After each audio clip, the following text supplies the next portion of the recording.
يا أيها الناس إن وعد الله حق فلا تغرنكم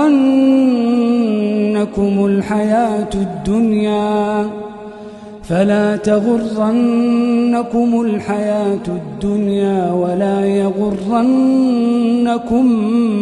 بالله الغرور.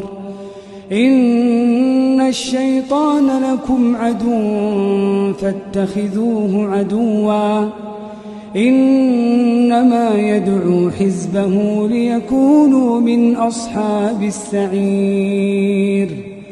الذين كفروا لهم عذاب شديد والذين آمنوا وعملوا الصالحات لهم مغفرة وأجر كبير.